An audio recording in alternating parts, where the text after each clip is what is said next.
Assalamualaikum warahmatullahi wabarakatuh.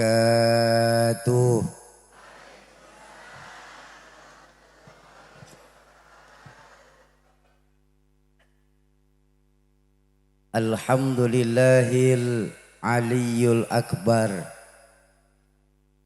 wa azizul ghaffar rabbul jannati wan nar.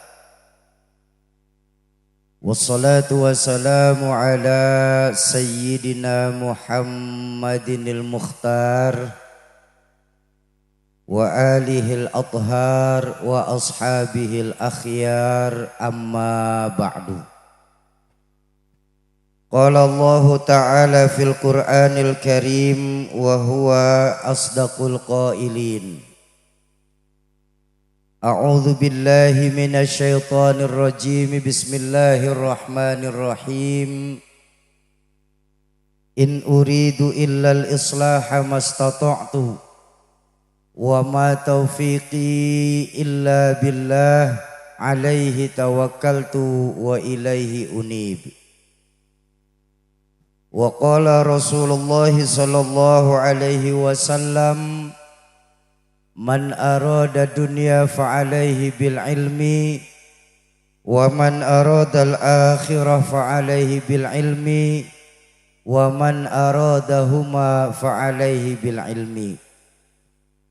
Sadaqallahul azim wa sadaqa rasuluhul karim. Hadratul mukarramun, para alimil ulama, para asatiz dan ustazat, para hujjaj, para sepuh dan bini sepuh, segenap pimpinan pondok-pondok pesantren dan majelis-majelis taklim yang hadir di halaman kantor desa Wilanagara. Semoga Allah panjangkan usia guru-guru kita, Allah tetapkan iman dan Islamnya dalam rangka menjaga semangat agama, khususnya di milangkala tercinta kita ini. Amin ya rabbal. Yang saya hormati para tokoh-tokoh masyarakat, tokoh-tokoh kepemudaan, segenap aparatur pemerintah baik sipil, TNI dan polisi, wabil khusus untuk Bapak Camat, Lurah, Bapak PJ Bupati Kuningan yang sudah meninggalkan tempat ini terlebih dahulu, Bapak Dr. Raden Haji Lif MPD, Camat Luragung beserta rombongan, Kepala Desa Wilanegara Bapak Asep Sudiana Eskom, Ketua Panitia Bapak Haji Cecep Arifin MM, Babinsa dan Babin Kamtipmas Desa Wilanegara, bapak-bapak, ibu-ibu, jamaah ma'asyiral muslimin dan muslimat, para calon penghuni surganya Allah yang dicintai Allah subhanahu wa ta'ala.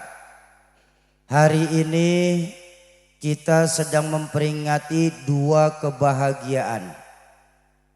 Pertama, kebahagiaannya maulidnya baginda Rasulullah sallallahu alaihi wasallam. Yang kedua sekaligus milad dari yang ke-500 berapa? Tah eta 543 Desa Wilanagara. Bapak Ibu, kalau ngomongin tentang maulid, insya Allah di Desa Wilanegara ini sudah pada paham semuanya. Pertanyaannya, apa sih hikmah dibalik dua kebahagiaan pada malam hari ini? Itu aja yang saya mau sampaikan. Mudah-mudahan selesai 15 menit, 5 menit pembukaan, 10 menit lagi saya ngomong. Udah dengerin aja. Dalam kesempatan dua kebahagiaan, kebahagiaan peringatan maulid dan kebahagiaan milad dari desa, saya hanya ingin menyampaikan sebuah hadis saja dari baginda Nabi tentang kebahagiaan. Bapak Ibu, baginda Nabi pernah bersabda, arba'un min sa'adatil mar'il muslim bahwa sesungguhnya ada 4 perkara yang kalau kita orang wilayah negara ini mau bahagia. Bu, pertanyaan saya, kita semua yang hadir malam hari ini mau bahagia apa tidak? Mau bahagia apa tidak? Pasti mau jawabannya, Ustaz. Kenapa? Doa yang kita minta kepada Allah minimal habis sholat itu apa? Rabbana atina fid dunya hasanah wa fil akhirati, dunia sampai akhirat kita minta bahagia. Betul? Tapi ternyata pesan baginda Nabi kalau kita mau bahagia sebagai muslim harus punya 4 perkara dalam kehidupan kita. Bu, berapa perkara? 4 apa? Perkara apa? Perkara 4, benar.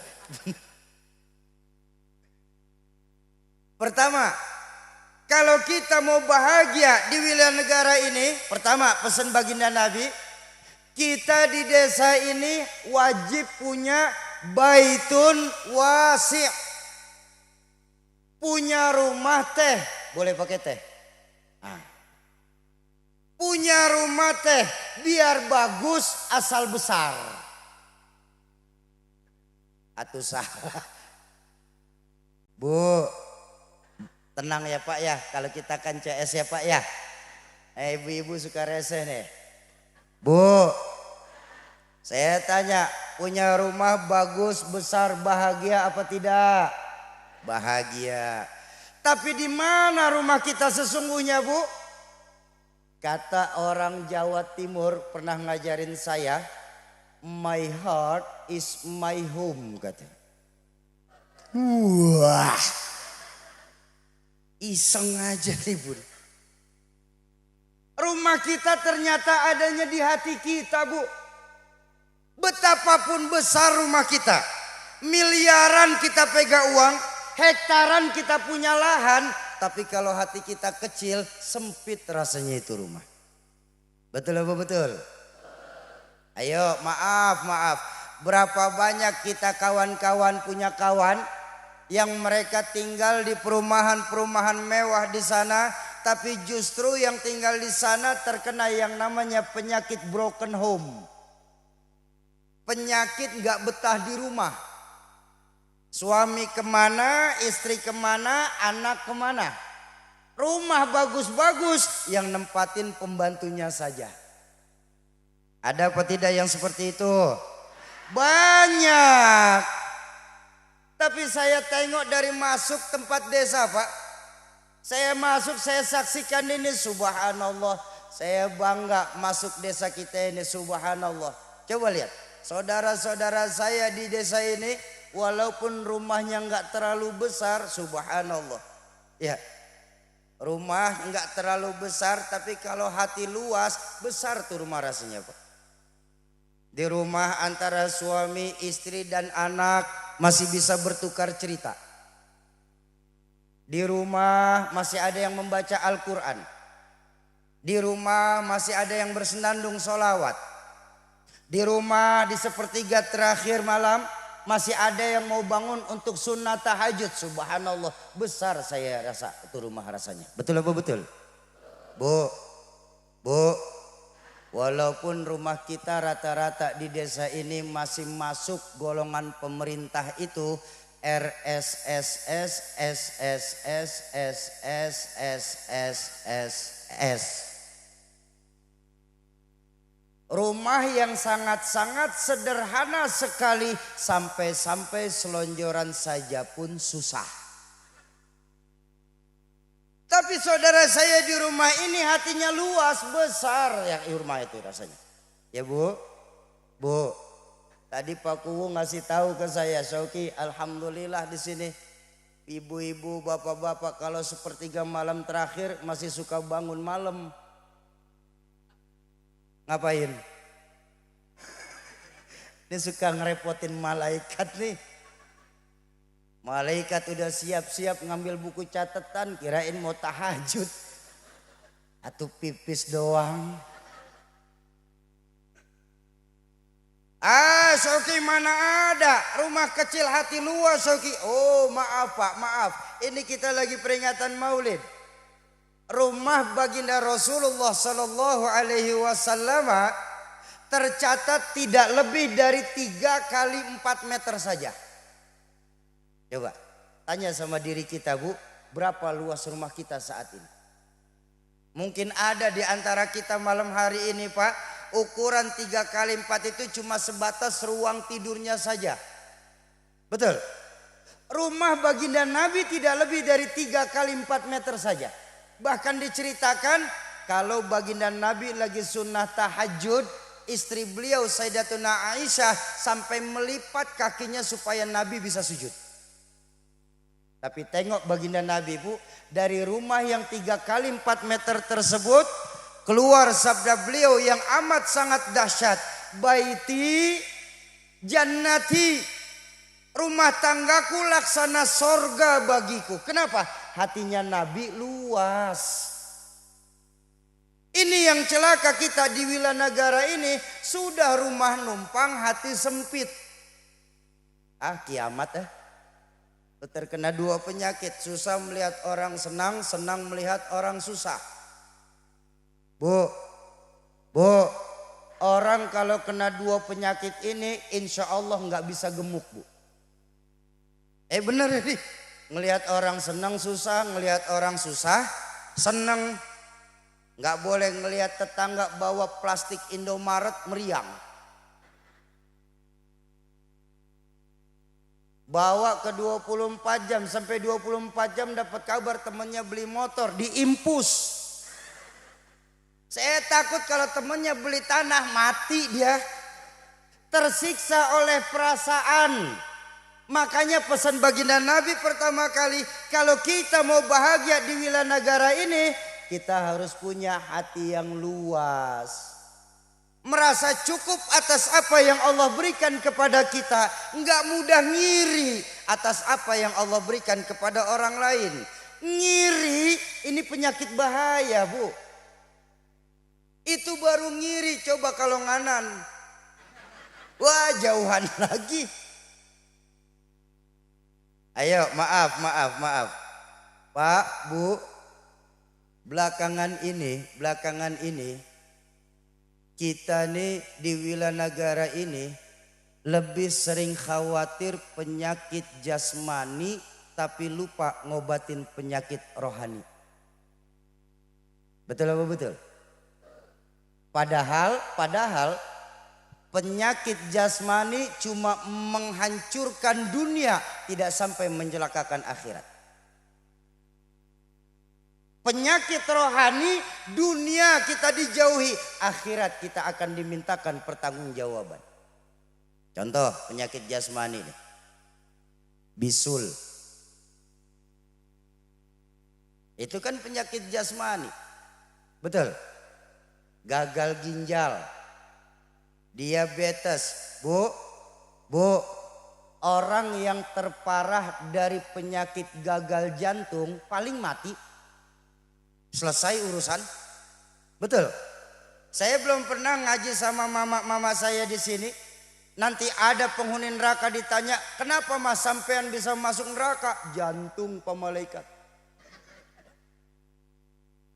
Penyakit jasmani tidak menghancurkan akhirat kita Pak. Tapi penyakit rohani, dunia kita dijauhkan, akhirat kita dimintakan pertanggungjawaban. Penyakit rohani nih, pelit. Apa pelit di sini? Koret, koret.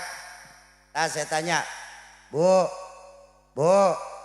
ada nggak jamaah yang hadir malam hari ini senang sama orang yang koret? Ada nggak? Koret? Ada nggak yang senang sama orang koret? Nggak ada, walaupun kadang-kadang kita suka koret. Tapi tidak ada satupun dari kita yang senang sama koret. Betul.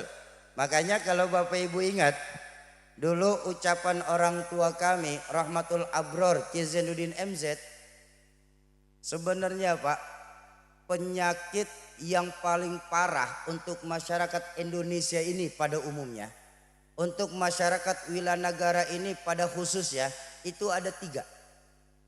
Penyakit terparah kita ini ada 3 saat ini. Kudis, kurap, kutil. Sumber penyakitnya 1, kuman. Kudis kurang disiplin.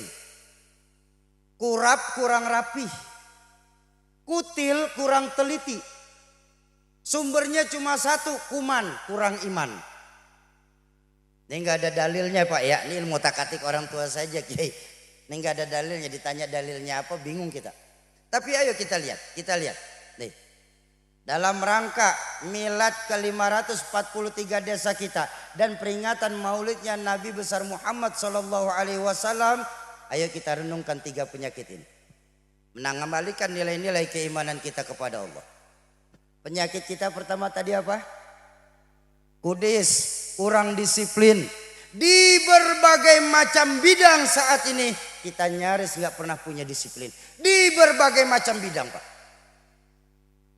Padahal kalau kita mau jujur, seluruh ajaran Islam bermula dari nilai-nilai kedisiplinan. Betul apa betul? Lihat. Syahadat. Ngajarin apa syahadat? Disiplin keyakinan. Saya bersaksi bahwa tiada Tuhan selain Allah. Dan saya bersaksi Nabi Muhammad utusan Allah. Harga mati, titik. Ada yang ngaku jadi Nabi, kita wajib nggak percaya. Jenggotnya panjang Soki, biarin. Bisa ngomong pakai bahasa semut, bodoh amat. Mau jubahnya nyengser kayak Batman pun kita juga selama dia ngaku jadi nabi, kita wajib nggak boleh percaya. Kenapa? Disiplin keyakinan. Ayo, betapa sekarang ini Bapak Ibu, tingkat keimanan kita kepada Allah dengan dalih modernisasi, akhirnya keimanan kita kepada Allah lah yang semakin menurun. Apa buktinya Syauki? Kamu kalau ngomong sembarangan saja, buktinya gampang.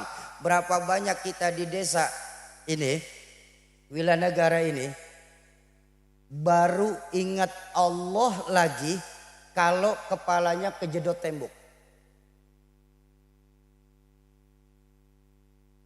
Kalau udah kejedot tembok kepala kita, jeduk, ya Allah, baru kita ingat Allah lagi. Ini ampura ya, maafin ya Bu ya. Artinya apa? Berapa banyak Bu kita di sini yang baru ingat Allah saat punya masalah. Coba lihat. Kalau lagi punya masalah cakep aku. Zikir nggak berhenti-berhenti. Ya Allah, ya Allah, ya Allah. Sholat belum azan udah masuk masjid. Sama kiai langsung dekat. Kenapa? Lagi punya masalah. Tapi begitu lolos dari masalah, jalan ke masjid nyasar lagi kita. Ini orang Jakarta ya, ini orang Jakarta saya ngomong. Mumpung saya lagi di wilayah negara, saya berani ngejelekin orang Jakarta Pak. Atau mumpung di sini, saya berani jelekin. Ini mah orang Jakarta, baru ingat Allah saat punya masalah. Tapi di Jakarta, kalau di sini insya Allah sama.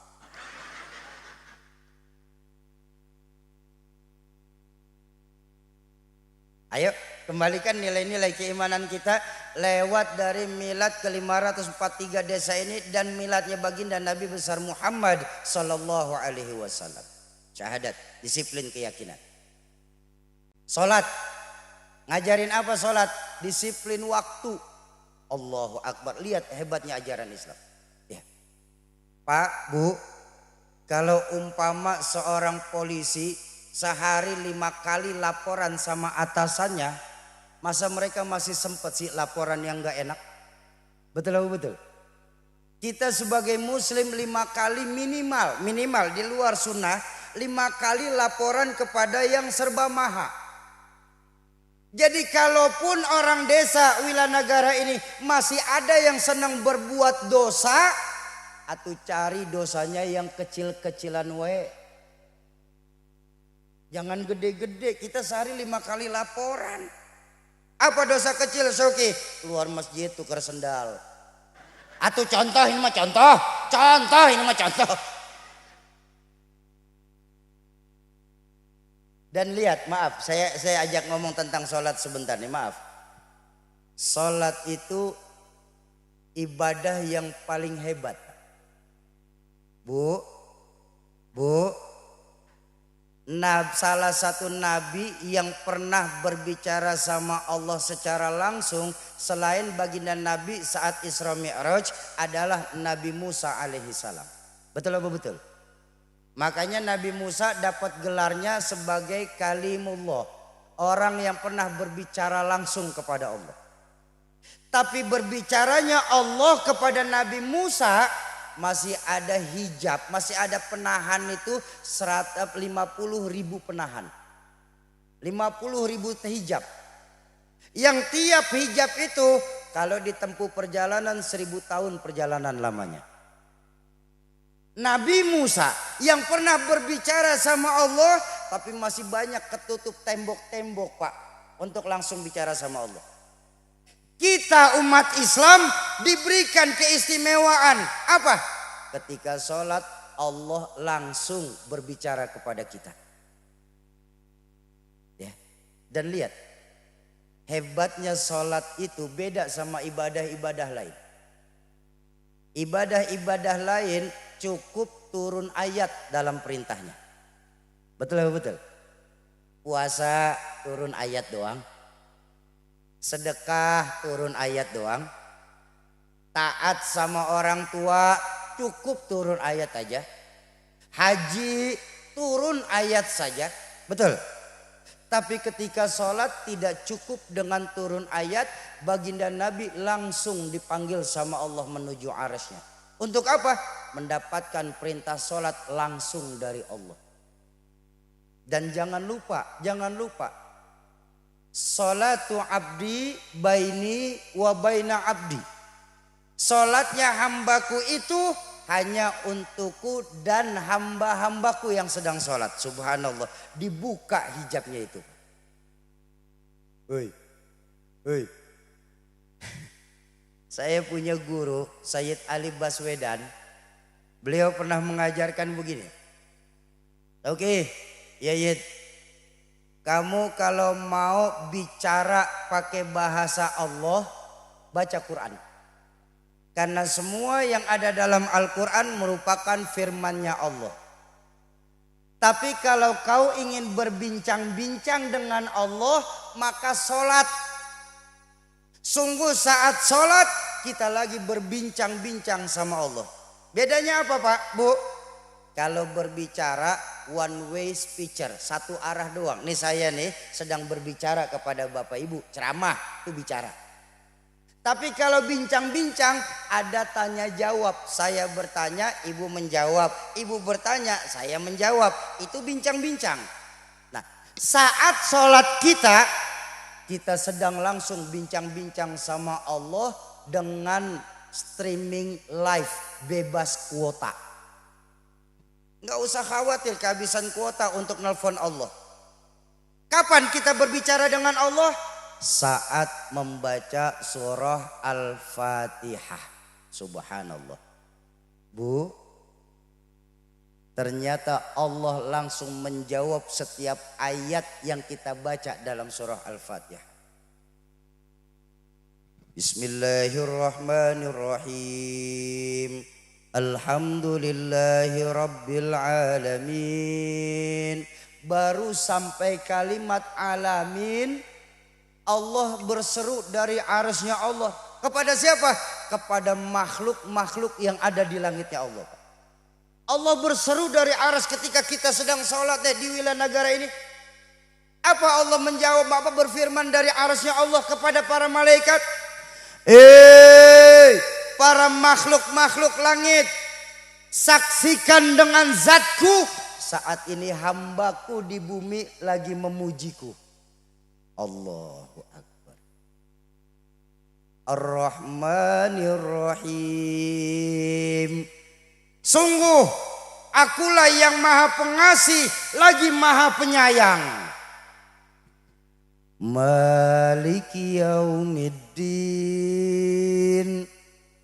La ilaha illa ana. Sungguh tiada Tuhan selain aku, kata Allah. Iyyaka na'budu wa iyyaka nasta'in. Begitu kita baca ayat iyyaka na'budu wa iyyaka nasta'in, Allah berseru kepada orang yang sedang sholat saat itu. Hei hambaku yang sedang sholat, kau mau apa saat ini hambaku? Ngomong. Sungguh aku Tuhanmu malu kalau kalian selesai sholat belum aku kabulkan permohonan kalian. Allahu Akbar. Bu, Allah malu kalau kita selesai sholat permintaan kita belum dikabulin.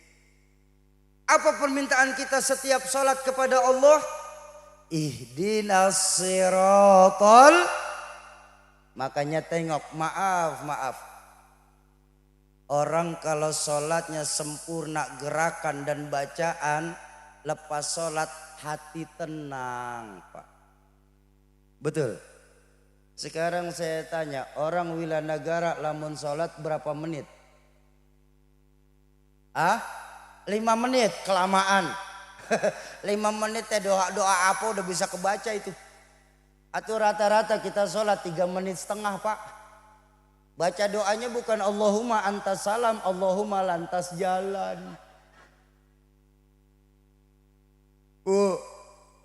Bu, ingat, sholat kita awwalu ma yuhasabu yaumal qiyamah as-sholah. Amal yang pertama kali nanti ditanya sama Allah itu sholat kita. Allah nggak tanya berapa banyak duit kita. Allah nggak akan tanya berapa jeniusnya kita. Allah nggak akan tanya bagaimana tentang kehidupan kita. Yang Allah tanya sholat kita, ya Bu. Dan ingat Pak, maaf. Angka yang diperintahkan Allah untuk kita umat Islam itu 4-4-3-4-2. Laras gitu. Zuhur, asar, maghrib, isya, subuh. Atau kenapa orang Wilanagara sholatnya 00-3-0-0.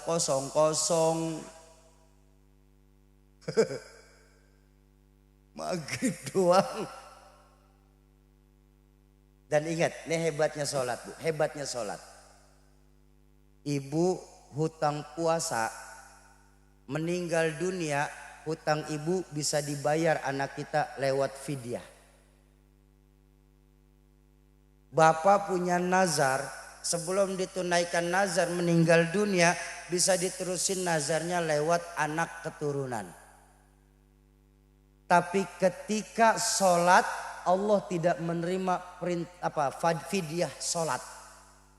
Pertanyaan saya, sudah berapa banyak kita di Wilanegara ini yang sudah mengkodok sholat kita? Hei.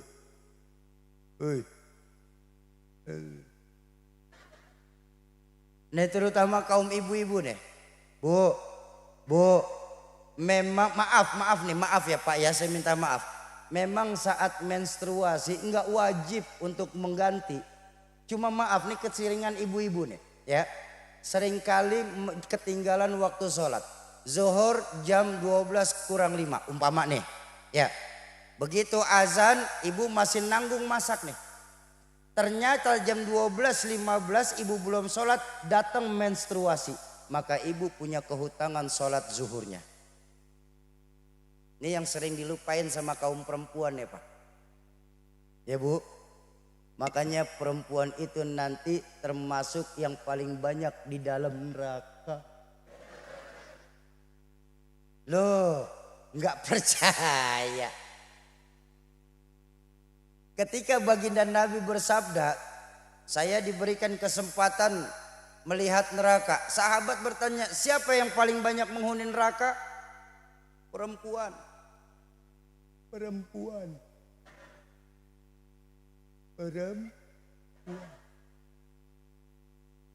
Ayo, yang masih punya hutang sholat, kita bayar dulu Pak. Ini kita sekarang nih salah kaprah. Kenapa? Kita lebih senang menghidupi yang sunnah daripada membayar yang wajib. Sunnah semuanya kita jalanin. Qobliyah, ba'diyah kita jalanin. Duha kita jalanin. Bayar utang sholatnya belum. Sauki, saya kan gak hafal. Sauki, berapa banyak utang sholat saya yang saya tinggalin. Gampang. Bagaimana? Digilir per minggu. Minggu ini qodok zuhur. Qobliyah ba'diyahnya gak usah dilakuin. Qodok zuhur semua selama sepekan. Sudah selesai ganti qodok asar. Sudah selesai seminggu ganti qodok maghrib. 5 minggu 35 hari sholat kita sempurna. Dan hebatnya dalam mengqodok, jangan kekhawatiran kita kehilangan pahala sunnah. Ini maaf. Ba'diyah subuh ada apa tidak? Nggak ada kecuali di tanah haram. Di tanah haram semua kapan saja waktu sholat dibolehkan. Cuma di Mekah aja di tanah haram. Tapi kalau di wilayah negara ba'diyah subuh nggak ada. Ba'diyah asar nggak ada. Tapi ketika ibu niatnya qodok, ibu dapat pahala ba'diyah itu sendiri. Tuh, ayo perbaiki. Kenapa? Karena sholat mengajarkan disiplin waktu. Ramadan, puasa. Ngajarin apa puasa, Bu? Bu. Oh, gah banget temen nyaut, saya heran. Tenang Pak, sekali lagi maaf. Kita kan CS ya Pak ya. Saya bilang tadi nih emang reseh nih. Bu. Ngajarin apa Ramadan, Bu? Puasa ngajarin apa? Disiplin makan minum. Disiplin makan minum, Pak. Puasa itu mengajarkan kepada kita. Coba lihat Ramadan. Jangan bicara sesuatu yang halal. Jangan bicara sesuatu yang haram. Maaf. Jangan kita bicara yang haram. Yang halal sekalipun kalau memang belum waktunya nggak boleh kok. Tuh Ramadan tuh ngajarin tuh. Betul apa betul? Bu, nasi halal apa haram? Halal habis maghrib. Betul kan? Tempe halal apa haram? Halal habis maghrib. Ayam bakar. Biarin pada lapar, saya tahu udah mulai berasa lapar kan. Ayam bakar halal apa haram? Halal habis. Maaf Bu, maaf. Suami sendiri. Halal apa haram? Halal habis traweh, habis maghrib. Nafsu amat sih. Habis traweh legaan. Kalau habis maghrib keburu-buru nanti.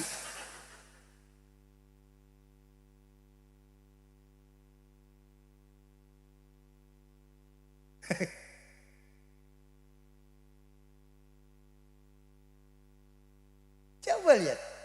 Seluruh ajaran dalam Islam bermuara dari nilai disiplin, Pak. Tapi kenapa saat ini disiplin kita macam anak muda kalau naik sepeda motor, Pak? Tadi begitu di jalan utama di depan sana di bawah, saya saksikan gagahnya anak-anak muda kita di sini, Pak. Di Kabupaten Kuningan ini. Nggak pakai helm, kenceng dia melaju. Pas kebetulan tadi ada Pak polisi, lampu merah diterobos, ya diberhentiin sama polisi. Prit, siapa? SIM? Oh ada Pak. STNK? Oh bawa Pak. Kamu tahu itu lampu merah? Tahu Pak. Kenapa nggak berhenti? Saya nggak tahu, ada Bapak.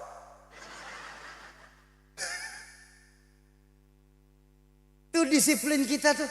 Kita baru bisa disiplin kalau lagi ditongkrongin. Berapa banyak ASN yang disiplin kalau Pak Kuwu ada di kantor.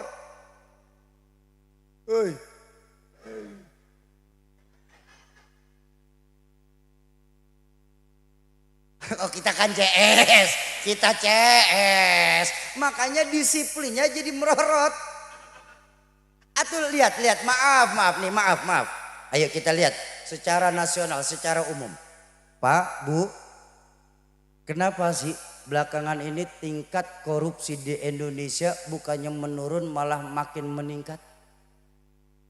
Padahal kita punya polisi, kita punya TNI, kita punya jaksa, kita punya KPK, kita punya MA, MK.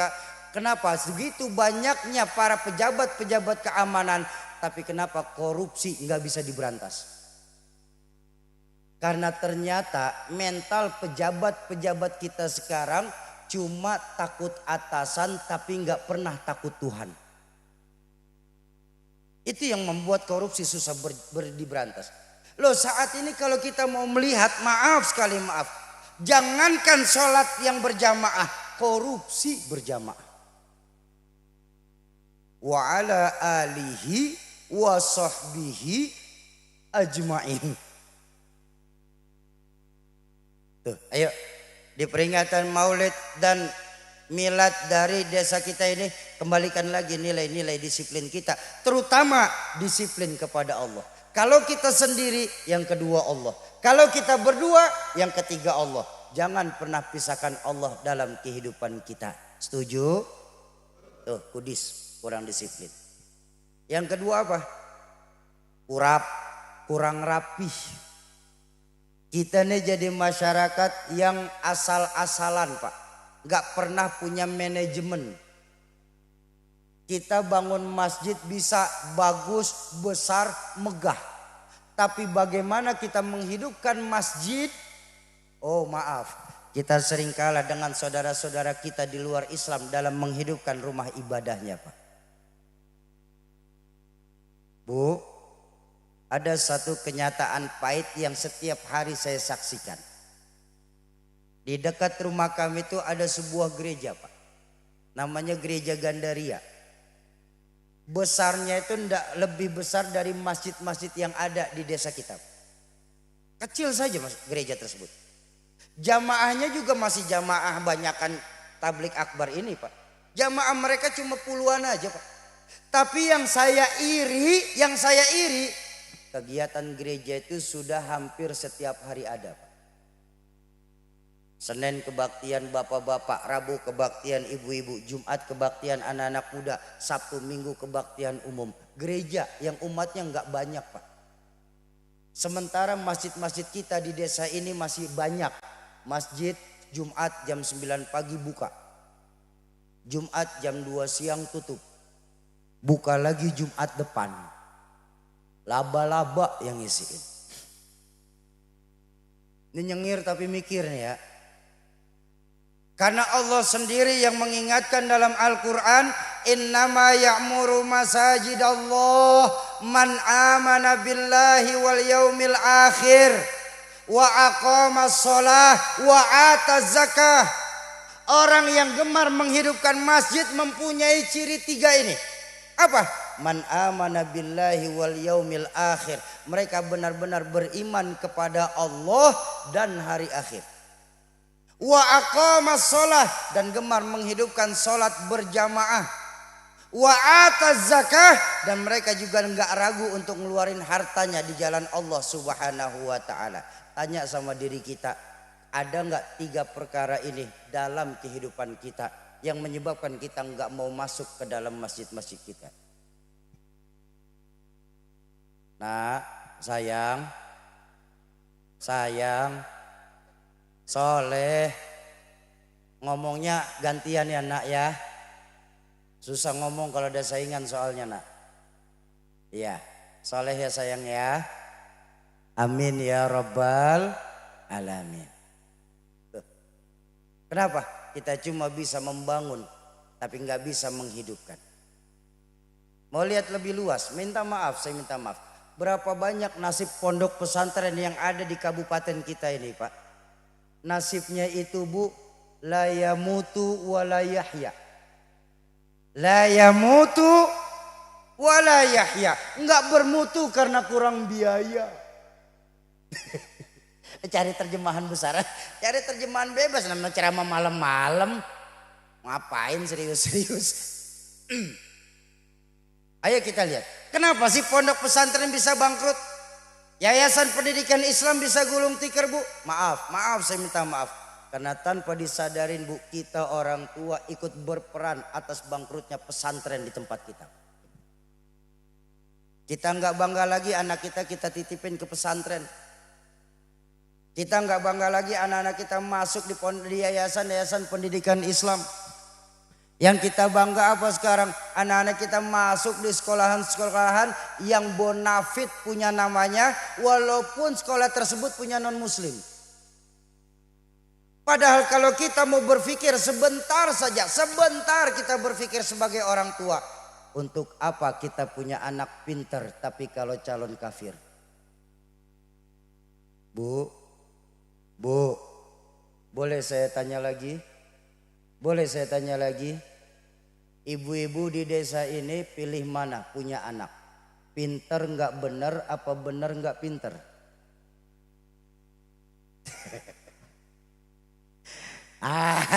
Ya, saya setuju. Punya anak biar pinter asal benar. Tapi saya minta maaf Pak Kuwu. Kalau pilihan pintar benar sudah tidak ada di desa kita. Benar, pintar sudah nggak ada di desa kita. Buat saya orang bodoh ini Bu, maaf. Lebih baik saya punya anak benar nggak terlalu pintar daripada pintar tapi nggak benar.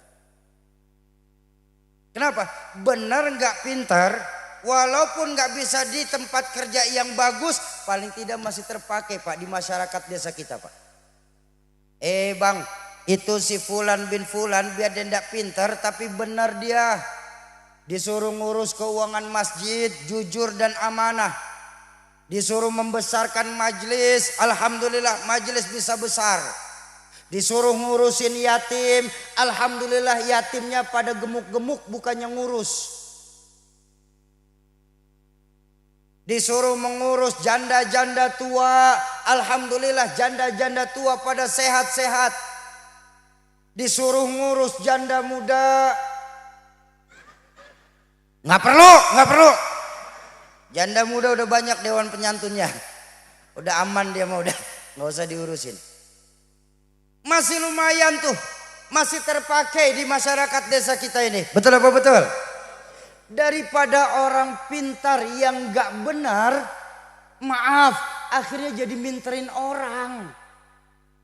Ini yang dulu istilah orang tua saya Ki Zainuddin MZ. Disuruh ngurus laut malah jadi bajak laut. Disuruh ngurusin hutan rame-rame jadi ke orang hutan. Kita cuma nebang doang gak bisa nanam lagi Pak. Betul? Bagaimana mungkin sekarang ini alam sudah tidak lagi seimbang karena kitanya nggak ramah sama alam Pak. Kitanya kurang rasa bersyukur kepada Allah. Kita cuma bisa nebang doang tapi kita nggak bisa tanam lagi. Disuruh ngurusin sawah, disuruh ngurusin beras malah jadi kutu beras. Betul? Ayo. Dari Kuningan sampai Bekasi berapa juta hektar Pak sawah terhampar. Lalu kenapa beras Indonesia masih impor dari Vietnam? Negara yang sekepel doang. Yang lebih prihatin sekarang apa? Ketika disuruh ngurus hukum malah membuat hukum seperti pisau. Tahu pisau? Tajam ke bawah, tumpul ke atas. Kalau kita orang kecil punya salah, hukum cepat benar ditegakkan. Tapi yang besar punya salah, hukum pura-pura merem dan tidak melihat. Ini yang nyakitin perasaan kita. Kenapa? Orang pintar tapi nggak benar. Bagaimana kita nggak mau sakit? Maling sendal di masjid kalau ketahuan babak belur berdarah-darah Pak. Dibawa ke hukum minimal 4 hari masuk dalam sel. Betul? Maling uang negara 300 triliun masih sempet dadah-dadah lewat TV. Setan.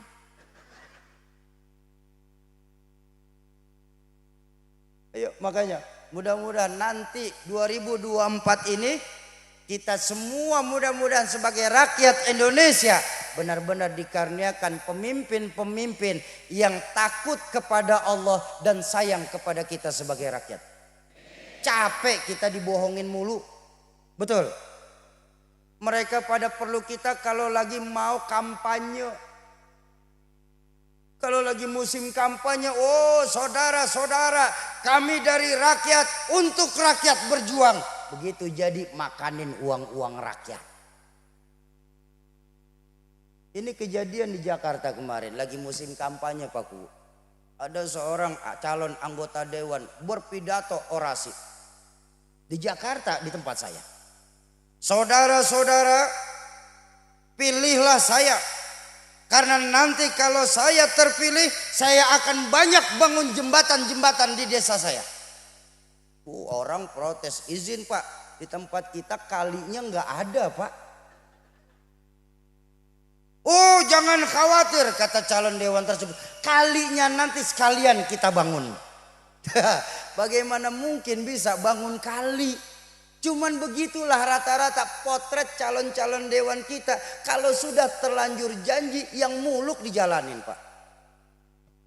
Makanya yuk, sudah waktunya kita umat Islam cerdas menghadapi musim kampanye nanti. Pilihan boleh beda, marahan mah jangan ya. Yang jadi siapa, yang marahan siapa? Udah capek kita dijadikan alamat, setiap kampanye terbukti apa?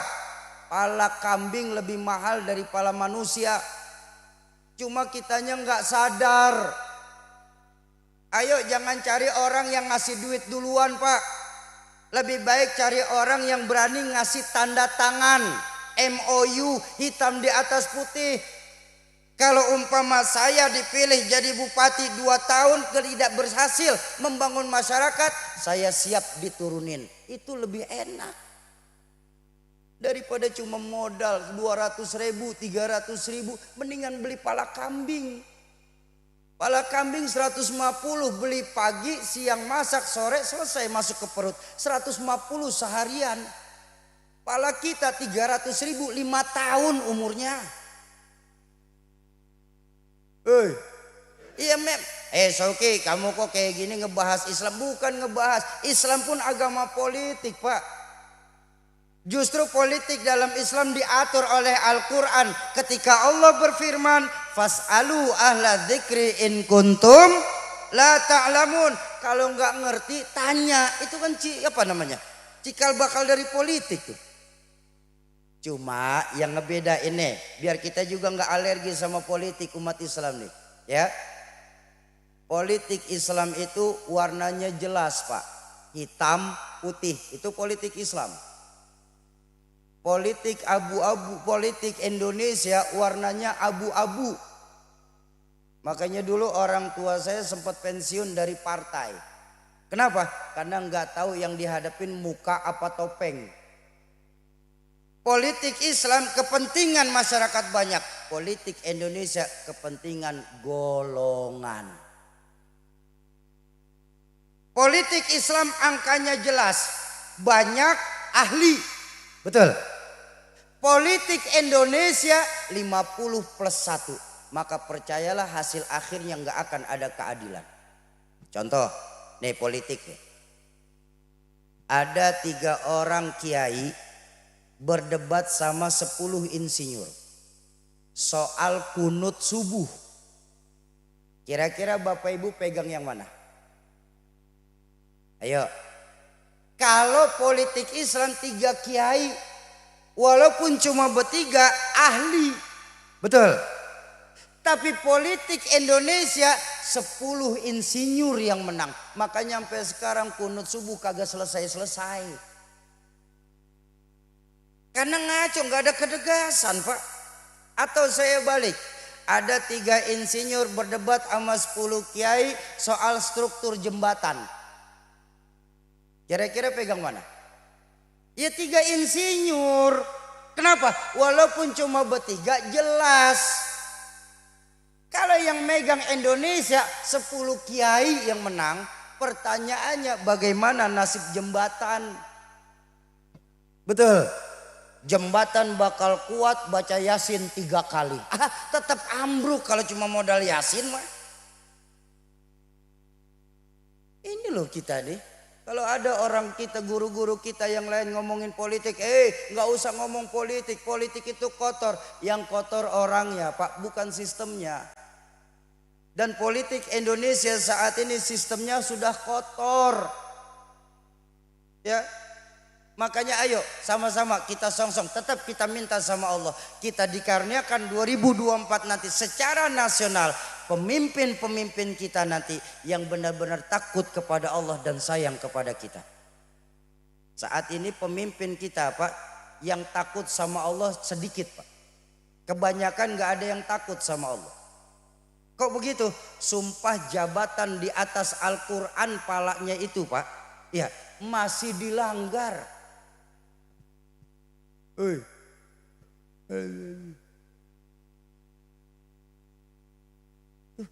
Jadi jangan alergi Pak. Kenapa? Ayo kita ciptakan. Lebih baik kita punya anak benar nggak terlalu pintar daripada pintar tapi nggak benar. Ya Bu? Mana Bu? Bu, oi. Oi. Pulang bareng oi. Oh iya iya anaknya ngantuk. Iya boleh.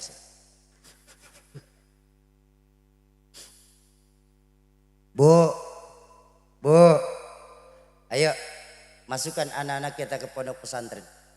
Tanamkan kembali nilai-nilai agama semenjak dini. Ini pesantren saat ini untuk apalagi orang tua milenial merupakan hasil akhir bukan nomor satu. Daripada anak saya nggak sekolah, mendingan masuk pesantren. Hasil akhir tuh. Atau anak saya bandel banget, kita nakutin abah masukin ke pesantren kamu kalau nakal. Innalillahi wa inna ilaihi rajiun. Enggak ada lagi rasa bangganya kita sama pesantren. Seolah-olah pesantren itu cuma penitipan anak-anak nakal saja. Innalillahi wa inna ilaihi rajiun. Bu, tanemin agama ya. Ajak ngomong sama anak-anak kita. Nak, kau harus masuk pesantren nak. Enggak apa-apa bayarannya mahal nak.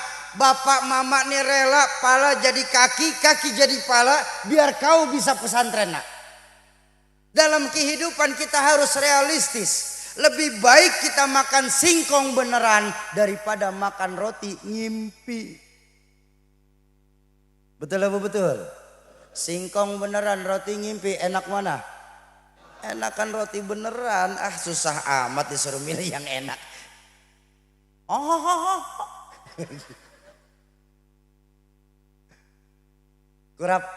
Kurang rapi. Ayo kita perbaiki. Masukkan anak-anak kita ke pondok-pondok pesantren. Hidupkan pondok-pondok pesantren yang ada di tempat-tempat kita. Itu yang kedua. Lalu yang ketiga apa? Kencang amat. Kutil. Kurang teliti. Kita saat ini masyarakat yang cepat heran, gampang kagum Pak. Ada aliran baru, ada aja yang ikut. Benar. Mbah Gufron lagi laris sekarang. Padahal masih banyak ulama-ulama kita.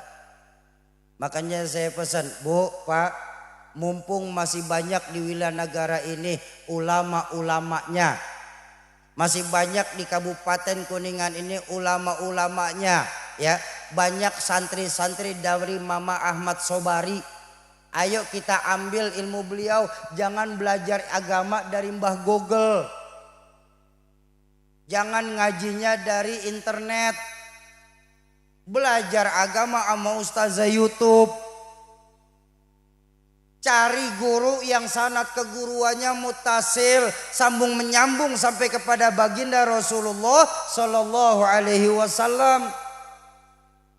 Kok bisa begitu Soki? Supaya kita tidak mudah dalam mengkafir-kafirkan amaliyah-amaliyah saudara-saudara kita.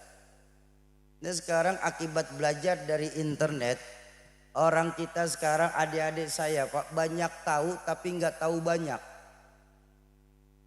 Soal ini tahu, soal ini tahu, soal ini tahu, konfrontir, saya juga katanya. Ayo berapa banyak kita sekarang ini baru ngaji bab katanya sudah berani mengkafir-kafirkan amaliyah. Saya pernah ada kejadian, boleh saya cerita ya? Wa amma bi ni'mati rabbika fahaddits. Kalau dikasih nikmat sama Allah kasih tahu orang banyak. Jangan ditakut dibilang ria. Nih. Satu hari saya safari dakwah di daerah Kalimantan Barat di kota Pontianak. Acara ba'da zuhur asal sholat berjamaah. Selesai sholat berjamaah saya jadi makmum.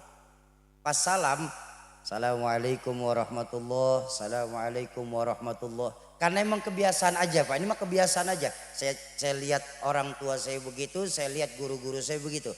Habis salam kedua saya usap muka. Alhamdulillahirabbil alamin, saya ajak salaman jamaah.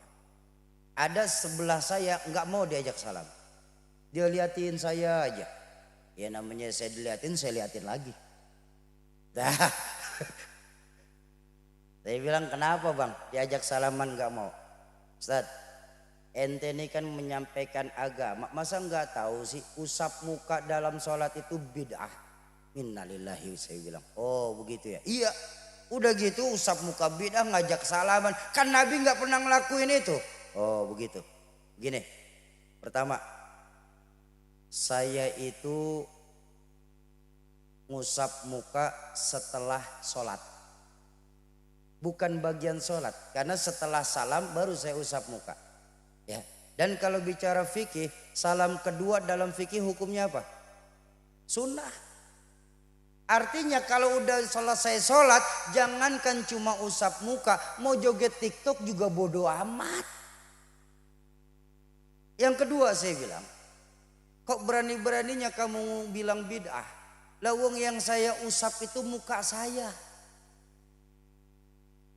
Yang bid'ah itu kalau saya lepas salam saya usap muka abang. Itu baru haram saya bilang. Yang ketiga abang bilang mufasahah bersalaman itu bukan sunnah. Kata siapa bang? Baginda Nabi itu mengajarkan ketika dua orang muslim bertemu. Lalu dia bersalam-salaman. Kulit bertemu kulit, selama bersalaman itu Allah sedang menggugurkan dosa di antara keduanya. Dan saya ngelakuin habis sholat. Kenapa? Hablum minallah saya saat sholat sudah selesai. Masa hablum minana saya nggak selesai sih? Oh begitu. Iya makanya ngajinya cari guru yang sanadnya mutasil. Sambung menyambung sampai kepada baginda Rasulullah supaya kita nggak mudah mengambil hukum Quran, hukum hadis cuma berdasarkan terjemahan. Ini kan sekarang banyak ya yang ngambil hukum Quran dan hadis ini cuma berdasarkan nas asli.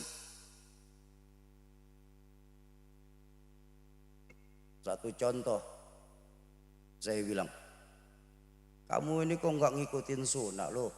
Kenapa? Itu kamu kok nggak isbal? Kan isbal bagian sunnah. Bentar saya bilang. Pertama, isbalnya baginda Nabi itu bukan celana. Isbalnya Nabi itu kain. Yang kedua, ini hadis panjang saya bilang sama kawan saya. Ini hadis panjang nih. Ketika baginda Nabi menjelaskan tentang isbal, Sayyidina Abu Bakar protes. Ya Rasulullah, ya saya ini nggak pede kalau isbal. Saya lebih senang menjuntai. Baginda Nabi tersenyum, beliau bersabda, wa anta ya Abu Bakar la fakhar. Abu Bakar, kamu begitu juga kamu nggak sombong, dibolehin.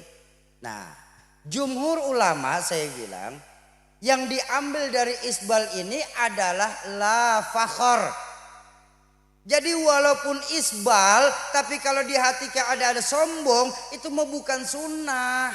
Ngenah. Saya bilang itu yang pertama. Yang kedua, kenapa saya enggak isbal? Saya orang kampung Pak, saya bilang. Kaki saya banyak bekas koreng. Kalau saya isbal bekas koreng, saya mengganggu pemandangan orang. Bukankah Allah sendiri yang mengajarkan Allahul Jamil wa yuhibbul jamal. Allah itu maha indah dan yang suka yang indah-indah.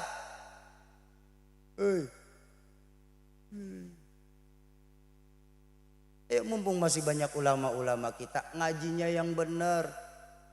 Yang subuh pakai kunut bagus, yang enggak subuh juga silahkan terusin, enggak usah pakai repot. Kenapa? Karena tidak semua sahabat ikut Nabi 24 jam. Ini usulnya nih. Tidak semua sahabat ikut Nabi 24 jam. Ada sahabat yang ikut Nabi sholat subuh pakai kunut, enggak pakai kunut, ya. Kenapa? Karena ikut Nabi itu saat sholat subuhnya nggak pakai kunut. Makanya dikeluarkan hadis Nabi sholat subuh nggak pakai kunut. Ada hadis lain juga menjelaskan Nabi sholat subuh pakai kunut. Makanya kita Ahlus Sunnah wal Jamaah kebanyakan sholat subuh pakai kunut. Betul? Sauki, saya jadi makin pusing Sauki. Kalau yang kunut sah, yang nggak kunut sah. Lalu yang nggak sah, yang nggak sholat subuh. Kan semudah itu saja Pak. Perbedaan itu akan gampang ketika kita bertemu di sanad keguruan. Contoh, saya sholat subuh pakai kunut. Karena saya mazhab Imam Syafi'i. Tapi kalau kebetulan saya sholat subuh di masjid nggak pakai kunut, saya sebagai makmum yang baik wajib taat sama imam. Begitu habis i'tidal imam langsung sujud, saya sujud. Apa mentang-mentang saya Imam Syafi'i, begitu imam langsung sujud saya colek, "Woi mam, salah mam." Berantem bisa. Kan kedewasaan dalam perbedaan, betul? Atau sebaliknya, saya subuh nggak pakai kunut karena saya menganut mazhab Imam Malik. Imam Malik nggak pakai kunut subuhnya. Tapi kalau saya sholat di masjid subuh pakai kunut, sebagai makmum saya wajib taat sama imam. Imam angkat tangan, saya makmum angkat tangan. Imam baca doa kunut, saya makmum aminkan doa kunut, selesai urusan. Nggak ada perbedaan di dalamnya, betul? Nah, doa kunut itu kan bagus. Allahumma hdina fiman hadait. Ya Allah, berilah kami hidayah sebagaimana Engkau berikan hidayah kepada orang-orang sebelum kami. Kan cakep minta hidayah, betul? Tinggal angkat tangan, amin. Susah amat kayaknya kita. Oh, karena saya menggunakan mazhab Imam Malik nggak pakai kunut, maka imam masjid kunut, saya siap sedia. Mau kemana? Ayo, perbedaan kita dewasa dalam perbedaan, ya. Bapak Ibu jamaah ma'asyiral muslimin dan muslimat. Nah, sumber 3 penyakit ini apa? Karena 1, kuman, kurang iman. Ayo, di peringatan Maulid dan HUT dari desa kita ini, kembalikan lagi nilai-nilai keimanan kita kepada Allah Subhanahu wa ta'ala. Kalau soal perbedaan-perbedaan, cukup berdewasa dalam perbedaan. Jangan saling menyalah-nyalahkan. Setuju? Tuh, yang pertama, kalau kita mau bahagia, kita harus punya hati yang luas. Artinya bersyukur atas apa yang Allah berikan kepada kita, dibalut dengan nilai-nilai keimanan kepada Allah Subhanahu. Bapak Ibu jamaah ma'asyiral muslimin dan muslimat, para calon penghuni surganya Allah yang dicintai Allah Subhanahu wa ta'ala. Itu yang pertama. Kalau kita mau bahagia, kita harus punya hati yang luas. Yang kedua, kalau kita mau bahagia, pesan baginda Nabi, yang kedua, kita harus punya zaujatun, karena Nabi yang mengucapkan, Nabi laki-laki. Kalau kita mau bahagia, kita harus punya zaujatun salihah. Punya istri biar cakep asal taat. Benar-benar ini Pak. Pak, ini saya kasih tahu ya Pak. Bapak kalau istrinya sudah cakep taat, kalau belum mati jangan dikubur Pak. Benar ini. Ini yang ada udah jelek ngambek mulu. Tuker tambah aja kayak begitu mah. Bu. Nih, saya punya kado nih buat ibu-ibu nih. Dia ulang tahun desa. Mau saya kasih kado ya? Saya teringat riwayat dari Sayyidina Umar bin Khattab. Ini kado buat ibu-ibu saya. Sayyidina Umar pernah mengajarkan dalam makolahnya, setiap perempuan bisa menjadi seorang istri. Tapi tidak setiap istri sanggup dan mampu jadi pendamping untuk suaminya. Tidak semua perempuan pasti bisa jadi seorang istri. Tapi tidak setiap istri sanggup dan mampu jadi pendamping untuk suaminya. Dan itulah sebabnya Islam ini amat sangat menghargai kaum perempuan. Nih Bu. Saya nih Muhammad Syauqi nih Bu. Kalau saja di alam ruh saya boleh milih. Fulan, labik ya Rob. Kau lahir ke dunia mau jadi laki-laki apa jadi perempuan?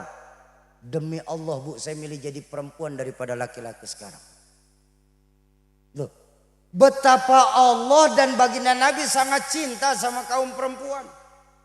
Allahu Akbar. Bu, perempuan sebelum ada Islam, buka sejarah, baca cerita. Nasibnya sangat menyedihkan sebelum ada Islam. Betul. Perempuan sebelum ada Islam seolah-olah tugasnya nggak lebih sebatas melahirkan hanya untuk dilahirkan hanya untuk melahirkan. Sebatas pemuas syahwat. Udah gitu harganya murah. Ceban 3. Lu nggak nih maaf nggak usah jauh-jauh nih, kita di Kuningan nih, maaf Pak. Kuningan terkenal dengan raja-raja kita, banyak raja-raja kita, betul daerah kerajaan Kuningan ini. Maaf, sebelum ada Islam berapa raja-raja kita kalau ngumpulin perempuan Pak? Nggak usah jauh-jauh ke luar negeri, sebelum ada Islam datang di sekitar ini, berapa raja-raja kita kalau ngumpulin selir? 20, 40 enteng aja tuh. Apa perempuan boleh protes? Nggak boleh protes perempuan, nggak ada suara. Bener nggak boleh ada suara Bu ya.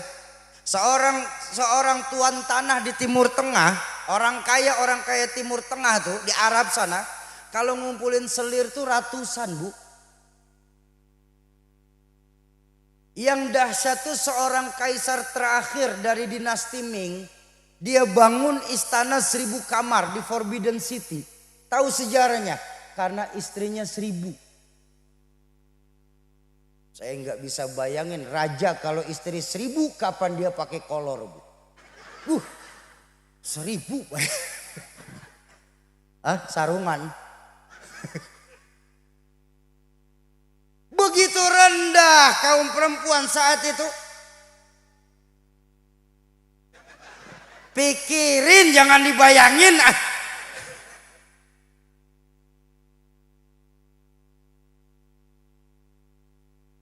Begitu rendah kaum perempuan saat itu. Tapi tengok ketika baginda Nabi hadir ke dunia ini, keluar sabda beliau yang dahsyat. Apa? An-nisa imadul bilad. Perempuan ini tiangnya negara. Kalau baik perempuan, baik negara. Kalau rusak perempuan, hancur negara. Makanya saya bilang dari awal, perempuan ini nanti di dalam surga mereka akan jadi pemimpin para bidadari. Tapi tadi juga saya bilang perempuan kebanyakan setan. Loh. Nih, saya terusin ceritanya nih tadi ya. Tadi agak kepotong ceritanya. Nih Bu, ketika Nabi berkata yang paling banyak menghuni neraka perempuan, ya. Sahabat kaget, ya Rasul, ya. Apa perempuan itu enggak sholat ya Rasul? Sholat. Apa perempuan tersebut enggak baca Quran? Baca Quran. Sedekah, mereka sedekah. Ngaji, pengajian, majlis taklim ya Rasul. Oh, rajinan perempuan daripada laki-laki Pak. Betul kan? Lihat aja seragamnya di lemari. Atau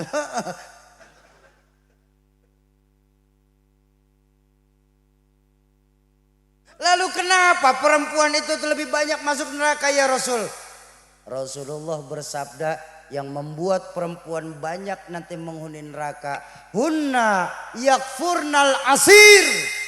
Karena perempuan tersebut kurang bersyukur kepada suaminya.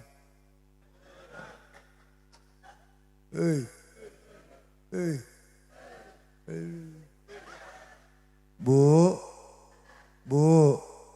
karena perempuan yang paling hebat dalam Islam itu mereka yang benar-benar ridho dan ikhlas berapapun pemberian suami. Ya Bu, perempuan yang hebat dalam kacamata Islam mereka yang rela dan ridho berapapun pemberian suami. Pak, Jangan pura-pura nggak dengar Pak. Pak, laki-laki yang hebat dalam pandangan Islam mereka yang royal kepada istrinya Pak. Ini seimbang. Maaf Pak, kita sama-sama orang laki ya Pak. Nih saya ngomong tos-tosan ya Pak. Kita nih sering egois Pak sama istri Pak. Ya Bu ya. Makanya saya sampai sekarang Bu nggak senang sama laki-laki.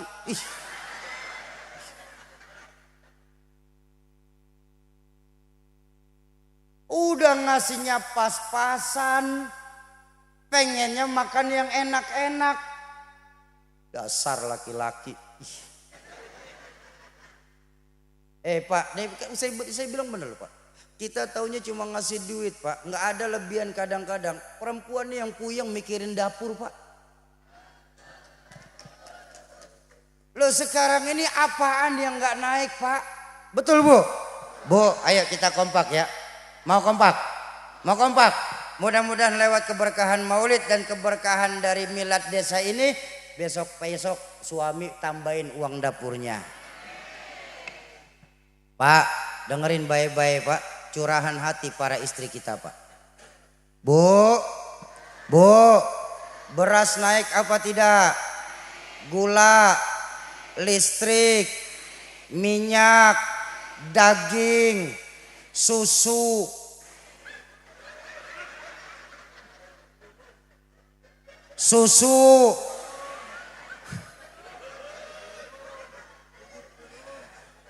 Nih harga nggak pernah kompak nih Pak. Mau bilang naik, ingat umur.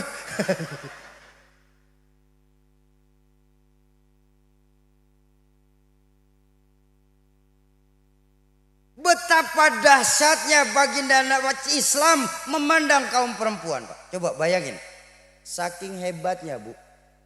Ya. Allah sampai kasih titip satu buah alam dalam diri perempuan. Namanya alam rahim.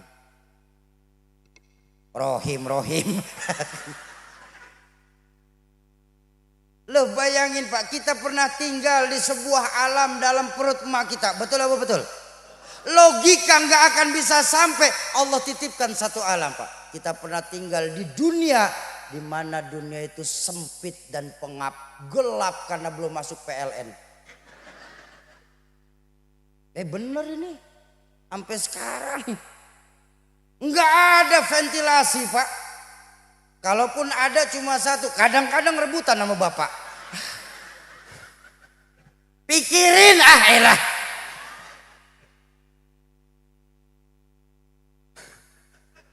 Baik. Bu, ini emang laki-laki kalau ngomongin alam rahim bisanya cuma ngetawain doang dia Bu. Pak, nggak ngerasain ya Pak, bener Pak. Pilihan saat itu cuma dua Pak Ibu saat melahirkan. Kalau nggak hidup mati. Di alam rahim kita bicara alam rahim nih Pak. Bersatu antara keringat, air mata dan darah dilahirkan anak-anak kita Pak. Begitu brol keluar, emak kita nih, bini kita nih Pak, masih berlumur darah, senyum. Kita nggak bisa kayak gitu Pak. Alhamdulillah anak saya selamat. Betul Bu? Kita nggak akan mampu Pak. Nggak ada satupun ibu itu begitu anak keluar nunjuk gara-gara kamu nih. Ada. Makanya jangan pernah menyepelekan betapa pentingnya perasaan perempuan. Betul Bu? Nah kita kompak lagi ya, kita kompak lagi. Nih bapak-bapak emang parah nih Bu. Harus dikasih pelajaran. Pak dengerin nih Pak. Betapa hebatnya nih. Bu. Melahirkan sakit apa tidak? Berdarah apa tidak? Kapok apa tidak?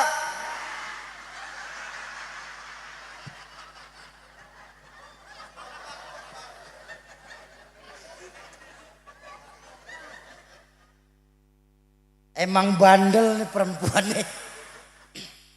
Sakit. Berdarah, kapok, enggak.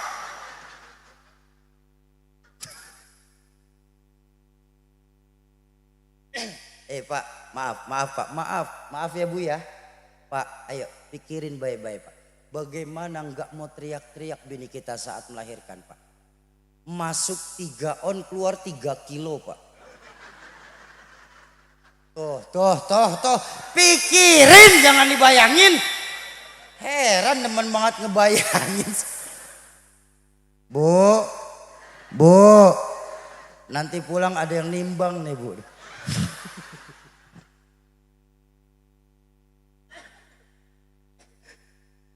Ya ketawa dilepas aja Bu, jangan ditahan ya Bu ya. Karena semalam itu ada kejadian di pasar Minggu, lagi ceramah yang lain pada lepas, satu ibu-ibu di pojokan ditawa. Begitu selesai bangun, kursinya pada basah. Ya dilepas aja, jangan sampai panitia beresin kasur kursi basah nanti. Bapak Ibu jamaah ma'asyiral muslimin dan muslimat, para calon penghuni surganya Allah yang dicintai Allah Subhanahu wa taala. Makanya bersyukurlah ibu-ibu ini dilahirkan sebagai perempuan. Saya pengen jadi perempuan. Kenapa? Maaf Pak, maaf. Tugas perempuan itu bukan untuk bersihin rumah Pak. Tugas perempuan itu bukan pergi ke pasar belanja Pak. Bukan. Itu bukan tugas dari perempuan. Tugas perempuan juga bukan cuman bebenah dan bayar ini itu. Bukan. Itu bukan tugas perempuan. Beberes rumah, nyetrika, nyuci, ke pasar, itu bukan tugas perempuan. Saya kasih tahu Pak. Tugas perempuan cuma satu dalam Islam. Apa? Taat sama suami. Suami nyuruh bebenah rumah, benahin. Suami nyuruh ke pasar, berangkat ke pasar. Pulang saya dicegat, bantuin ya Pak ya. Tapi saya yakin ibu-ibu saya ini merupakan calon-calon perempuan soleha semua, calon-calon bidadari surganya Allah Subhanahu. Tuh yang kedua, kalau kita mau bahagia kita harus punya pasangan yang soleh dan soleha. Yang ketiga, pesan baginda Nabi, kalau kita mau bahagia kita harus punya markabun sari', punya kendaraan biar baru asal kenceng. Nah salah lagi, saya salah mulu di sini Pak. Kendaraan itu apa sih? Kendaraan itu kan alat transportasi. Tujuan transportasi apa? Memudahkan komunikasi. Betul apa betul? Nah, markabun sari di sini artinya kalau kita mau bahagia kita harus punya pergaulan yang luas. Muslim bahagia nggak boleh macam kodok di bawah tempayan. Berasa hebat sendiri, berasa jago sendiri, berasa kaya sendiri. Apa nanti kalau payah teh dia ngubur sendiri? Betapapun hebatnya kita tetap memerlukan orang-orang di lingkungan kita. Betul apa betul? Bahkan kalau kita mau jujur, yang membuat Islam belakangan ini mundur karena mahalnya nilai silaturahmi yang terjadi di desa kita ini Pak. Coba lihat. Kemajuan teknologi saat ini Pak, tujuan teknologi diciptakan untuk mendekatkan yang jauh. Betul. Lalu kenapa sekarang dengan teknologi menjauhkan yang dekat? Bu, dulu saya kecil, saya tahu sekali syarat gibah ngomongin orang itu syarat pertama nggak boleh ada orangnya. Betul kan? Iya, dulu saya kecil syarat ngomongin tetangga jangan ada tetangganya. Sekarang dengan kemajuan teknologi orangnya di sebelah kita bisa kita omongin. Lewat apa? WhatsApp.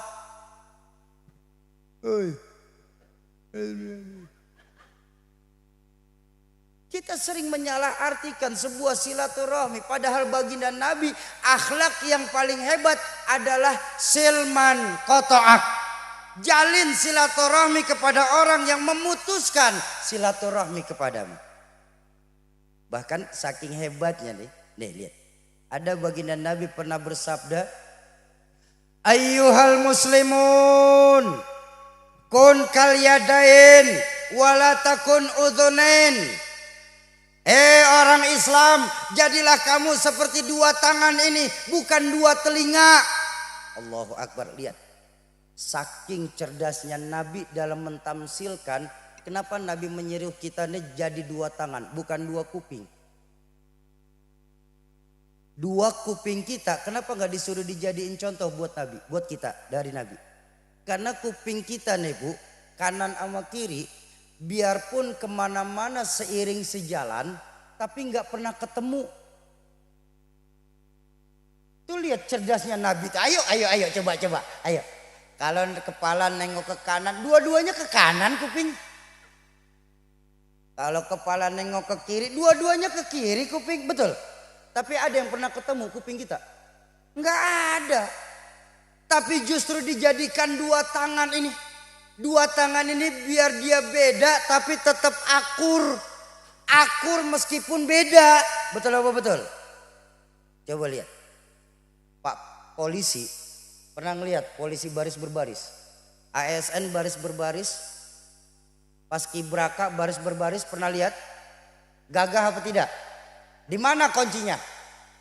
Dua tangan kerjasama. Coba lihat orang kalau lagi baris Pak, kalau tangan kanan maju ke depan, yang kiri ngalah, dia mundur sendiri ke belakang.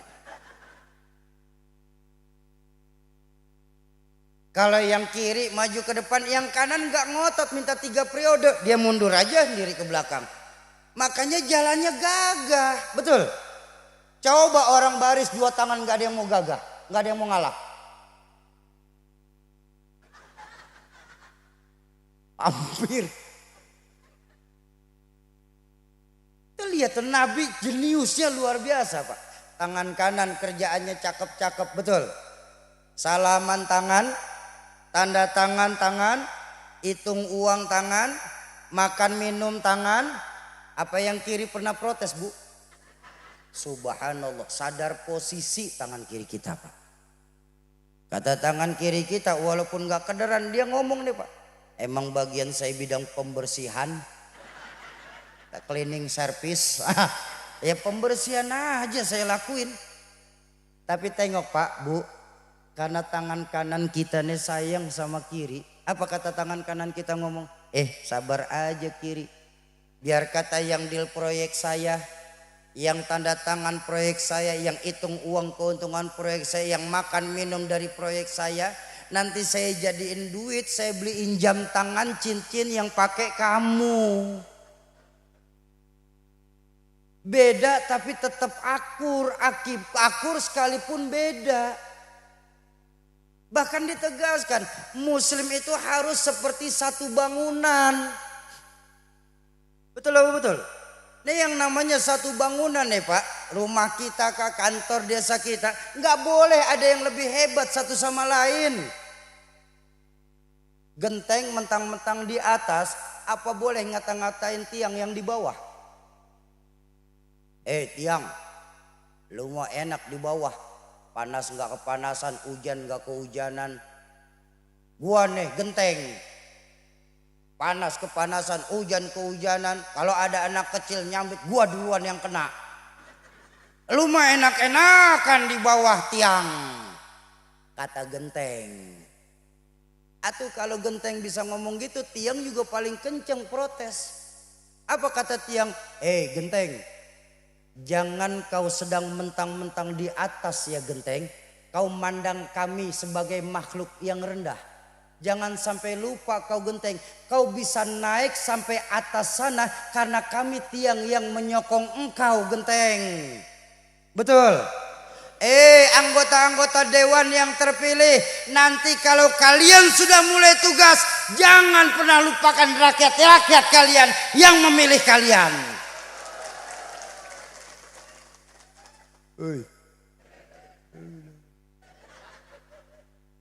Ayo jalin silaturahmi, sama-sama kita umat Islam saling asah, asih, asuh.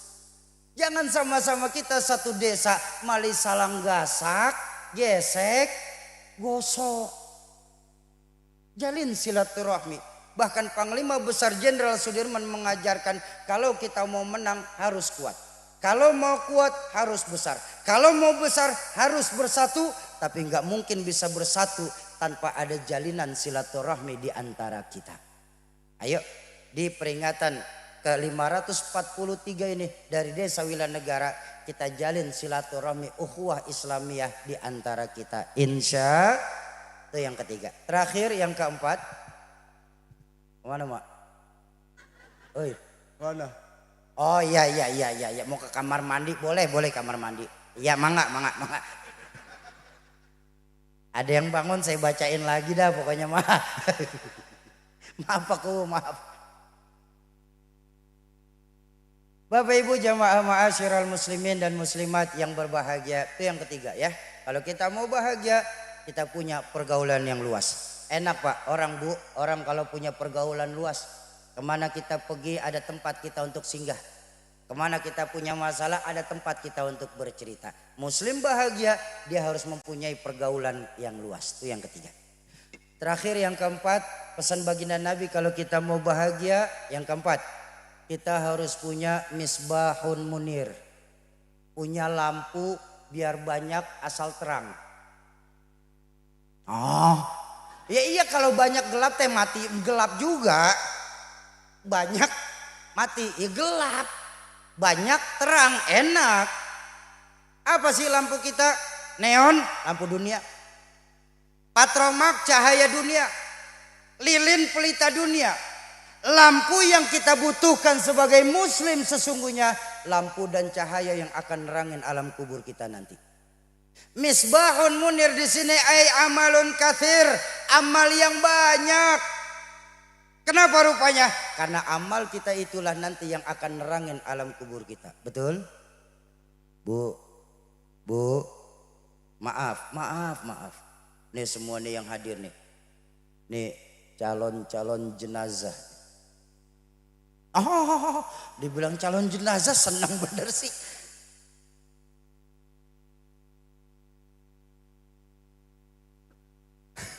Camat. Bu, bakal mati nggak? Mati. Nih, bapak-bapak saya nih, mati nggak? Mati nggak? Mati. Pakku, mati nggak? No, Pak yang ngomong Pak. No. Masih sehat tuh, barangan aja nih. Orang masih segar begitu. Sebentar. Saya tadi sayup-sayup kedengaran tuh. Cauki ngomongnya kasar ya. Memang kenapa? Kok mati? Mati itu kan buat hewan atau buat manusia mah meninggal. Ayo, mati apa meninggal? Berarti benar kayak jarang ngaji ibu-ibu. Ayo kita baca sama-sama. Bu, kita kompak mau? Kita baca sama-sama. Inna sholati wama stop. Nah, ayo. Mati apa meninggal? Mati. Paeh.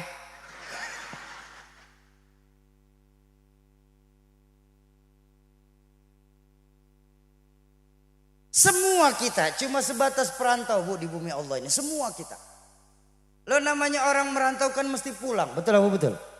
Orang merantau mesti sombong kita. Kalau kita sadar kita hanya seorang perantau tapi nggak pernah mikirin pulang. Pulang seharusnya senang. Bahkan saya berani berkata, pulang harusnya girang. Contoh, lepas pengajian tablik akbar, Bapak Ibu pulang ke rumah masing-masing. Pulang apa tidak? Senang. Kenapa senang? Pulang tidur, copot kerudung, ganti daster. Bapak-bapak saya masih sempat ngopi sebelum pules. Terbukti orang pulang pasti senang.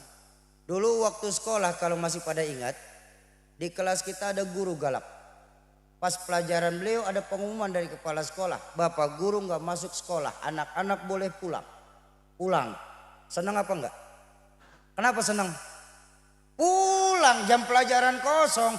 Orang pulang pasti terakhir. selesai hidup di dunia kita pulang kepada Allah. Pulang, seneng apa enggak? Ragu-ragu. Mau bilang seneng takut ntar pagi. Apa sih Bu, Pak, yang bikin kita pulang kepada Allah itu berat? Ada yang ngeganjal di hati? Dua, diajarin sama orang tua kami. Pertama, hubbud dunya wa karahiyatul maut. Kita terlalu cinta sama urusan dunia. Membuat dunia ini berakar di hati kita. Ketika timbul saat berpisah, percayalah pulang kepada Allah akan terasa berat. Apapun kerjaan kita.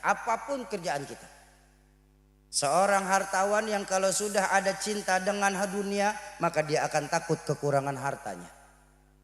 Makanya yang terjadi akan terus dia mencari harta. Ditinggalkan ibadah dengan dalih kerja. Seolah-olah kerjanya itu bisa menyelamatkan diri dari malaikat maut. Kullukum ra'in wa kullukum mas'ulun an ra'iyati. Seorang pejabat yang apabila dia sudah cinta sama jabatannya, percayalah dia akan takut kehilangan jabatan. Maka yang terjadi, berapa banyak pejabat-pejabat kita yang menghalalkan segala cara. Kalau perlu sikut kanan kiri, dia akan sikut kanan kiri. Kalau perlu jilat atas injak bawah, dia akan jilat atas injak bawah. Yang penting dirinya tetap nangkring. Bahkan maaf, saya minta maaf, seorang penceramah sekalipun Pak, yang apabila di hatinya sudah cinta sama urusan dunia, dia akan takut kehilangan pamornya sebagai penceramah. Maka yang terjadi akan dibolak-balik hukum sedemikian rupa. Yang penting dirinya tetap didengar sama jamaah. Kalau perlu yang haram dibikin halal, yang halal malah dibikin samar-samar. Dulu baru keluar dari pesantren, qulil haq walau kana murran.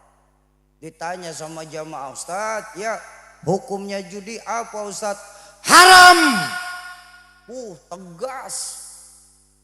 Tapi begitu jadwal sudah mulai padat, setiap bulan pergi keluar, sudah mulai mengenal angka, datang lagi seorang jamaah, Ustaz, jangan ngomong kencang-kencang lah, nih ada dikit nih buat terima kasih. Lagian ini kan cuma judi online Ustaz. Oh iya, alhamdulillah saya terima ya. Ditanya, Ustaz, hukumnya judi online apa? Haram. Jadi cadel hukum. Ini yang terjadi sekarang. Kenapa? Sudah cinta sama urusan dunia. Berarti kita nggak perlu dunia. Ya nggak begitu juga loh, kita masih tinggal di wilayah negara. Siapa bilang kita nggak butuh dunia? Cuma yang terpenting jangan dunia ini kita jadikan sebagai kerudung ibu. Bu, semahal-mahalnya kerudung ibu, 1 juta, 2 juta paling mahal, nempelnya di atas. Betul? Tapi jadiin dunia ini sebagai alas kaki kita. Semurah-murahnya sendal 150.000, semahal-mahalnya ada yang 15 juta, adanya di bawah. Jangan jadikan dunia di hati, tapi jadikan dunia sebagai pijakan kita untuk melakukan kebaikan, kebahagiaan untuk akhirat. Karena dalam Al-Quran kita diajarkan walal akhiratu khairul laka minal, akhirat jauh lebih utama daripada beserta isinya. Tuh yang pertama, hubbud dunya wa karahiyatul. Yang kedua yang membuat kita berat nih, yang kedua apa? Karena nggak punya bekal. Betul. Nggak punya bekal paksa berangkat. Oh maaf, sampai tujuan belum tentu, sengsara di tengah jalan terlihat. Kenapa? Dia nggak punya bekal berangkat. Contoh begini, saya cuma punya duit 50 ribunya. Saya niat saya pengen pulang ke Jakarta dengan duit 50 ribu. Dari wilayah negara menuju Jakarta. Kira-kira bisa sampai apa tidak? Kalau saya paksain Pak, jadi gembel Pak. Kenapa? Nggak punya bekal berangkat. Betul. Lalu apa bedanya sama tetangga kita Pak? Sudah tahu nggak pernah sholat, mati. Berani amat. Pak Ahmad aja nggak berani Pak. Ada Pak Ahmad sini. kan saya bilang awwalu ma yuhasabu yaumal qiyamah as-shalah. Ini kita lupa hidup hanya sebuah perjalanan panjang, perpindahan dari satu tempat ke tempat yang lain. Bahkan kita ditegaskan sama Allah dalam Al-Quran, wa tazawwadu fa inna khairuz zadid taqwa. Persiapkan bekal kita karena perjalanan amat sangat jauh, perpindahan dari satu tempat ke tempat yang lain. Dan sebaik-baiknya bekal kita adalah takwa kepada Allah Subhanahu. Mumpung roh belum berpisah dari jasad, ladang amal masih banyak yang bisa kita tanam. Pintu taubat pun masih terbuka lebar-lebar. Dan apapun yang kita kerjakan nanti, semua akan dimintakan pertanggungjawaban di hadapan Allah Subhanahu.